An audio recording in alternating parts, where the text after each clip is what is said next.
Hoje vou ensinar como assar pão sem fermento, fermento natural ou ingredientes comprados. Ele cresce graças às bactérias que você cultiva à noite com fubá e leite morno.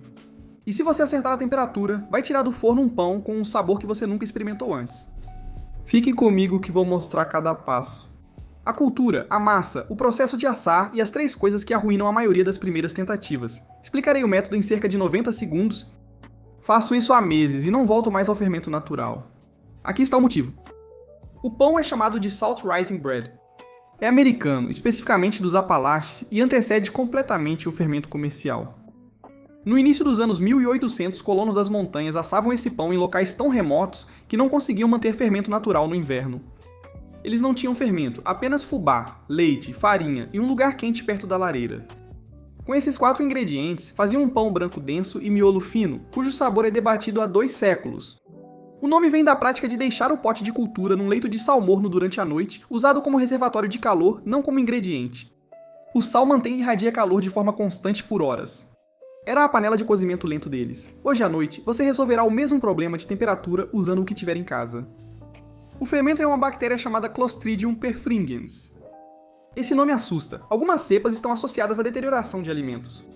A cepa cultivada aqui gera muito dióxido de carbono ao fermentar o amido, fazendo o pão crescer. A saia elimina todas as bactérias antes do pão chegar à mesa. Esse método sustentou a região montanhosa por mais de um século.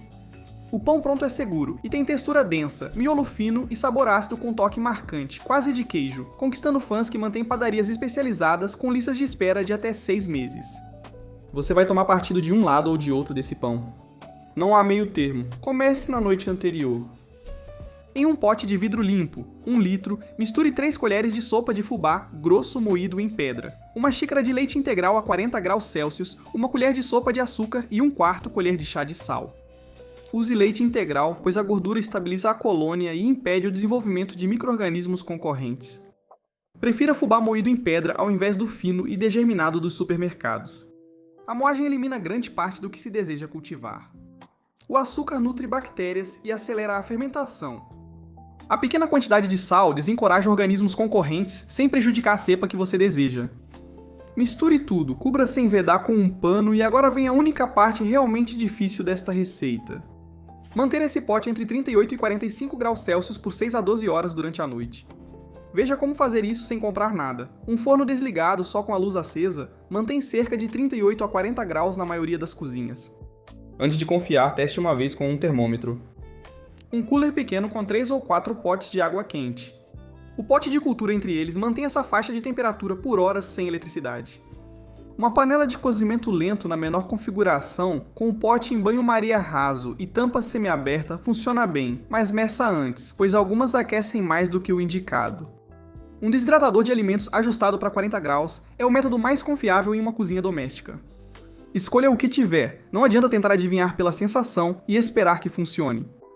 Meça antes de dormir. Pela manhã a cultura estará espumosa, com bolhas de cheiro forte, picante e de queijo. Esse cheiro indica que o fermento está ativo, não estragado. Vai ser forte o suficiente para te atingir quando você abrir a porta da cozinha. Sem espuma após 12 horas indica variação de temperatura. Não tente salvar, jogue fora, recomece e controle melhor a temperatura. Uma cultura ativa é inconfundível. Uma morta é um líquido sem bolhas, quase sem cheiro.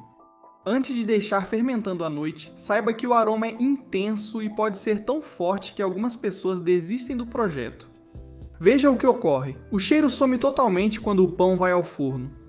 Cerca de 20 minutos após o início do cozimento, o aroma muda, e o que preenche a cozinha a partir desse momento é o cheiro de pão fresco e quentinho. Nada parecido com o cheiro da fermentação durante a noite. Se sua casa tiver um cheiro forte e estranho, é sinal de que está tudo certo. O forno resolve. Prepare a massa pela manhã, com a cultura no auge da fermentação. Não espere. Uma cultura no auge começa a cair, e você quer aproveitar essa atividade na massa. Despeje toda a cultura espumante em uma tigela grande. Adicione uma xícara de leite morno, 2 colheres de sopa de manteiga derretida e uma colher de chá de sal. Depois acrescente a farinha de trigo aos poucos. Comece com 3 xícaras e adicione colheres de sopa aos poucos até a massa ficar macia e levemente pegajosa. Pare no momento em que ela se unir. Se estiver muito pegajosa para manusear, polvilhe levemente as mãos em vez de adicionar mais farinha. Excesso de farinha endurece e impede o crescimento. Sove rapidamente, apenas até ficar lisa. Sovar demais aperta o glúten contra o dióxido de carbono que as bactérias estão produzindo e o pão acaba ficando denso de um jeito ruim. Modele a massa em uma forma de pão untada, preenchendo até metade da altura. Cubra e volte a colocá-la no mesmo ambiente a 40 graus para a segunda fermentação. Isso leva de 2 a 4 horas e não se parece em nada com uma fermentação com fermento biológico. Você não está esperando que a massa dobre de tamanho de forma dramática. Você quer que a massa chegue a mais ou menos 3/4 da altura das laterais da forma. Não aumente a temperatura, pois acima de 45 graus não acelera a fermentação bacteriana. Isso elimina as bactérias e impede o crescimento. Paciência é a única coisa que funciona aqui. Asse a 190 graus Celsius, 375 Fahrenheit por 35 a 40 minutos. O pão estará pronto quando a crosta dourar e o fundo soar oco ao bater. Retire o pão da forma. Se o som não estiver oco, deixe mais 5 minutos direto na grade do forno, sem a forma. Depois que passar no teste, coloque-o em uma grade e deixe-o quieto por 1 hora inteira antes de cortar. O miolo precisa esfriar para firmar. Se cortar quente, o centro desaba e fica denso e grudado. Espere 1 hora inteira. Isso não é negociável. Após esfriar totalmente, o miolo ficará compacto, liso e fino, semelhante a um bolo, sem buracos visíveis de ar. O sabor é intenso, ácido e distinto dos pães com fermento biológico. Ele dura bem embrulhado em temperatura ambiente por até 5 dias e fica mais firme no dia seguinte, facilitando o corte. Corte em fatias grossas, torre e passe manteiga ainda quente. A textura densa fica crocante com o calor como nenhum pão de miolo aerado, e essa torrada faz as pessoas continuarem obcecadas por esse pão mesmo 200 anos depois de o fermento comercial já dever ter acabado com ele. 3 fatores arruinam a maioria das primeiras tentativas: temperatura fora de 38 a 45 graus à noite, fubá fino degerminado, não moído em pedra, cortar o pão antes de esfriar totalmente. Corrigindo isso, o primeiro pão sai certo. Esse pão é barato, usa só o que você já tem em casa e dura mais que pães com fermento, pois o miolo denso retém a umidade. As bactérias que nutriram as cozinhas dos Apalaches por mais de um século hoje estão em um saco de fubá moído na pedra na sua despensa. Tudo o que elas precisam é de uma noite quente e algumas horas de paciência. Obrigado por assistir, compartilhe este vídeo com quem acha que já fez todos os tipos de pão e até o próximo!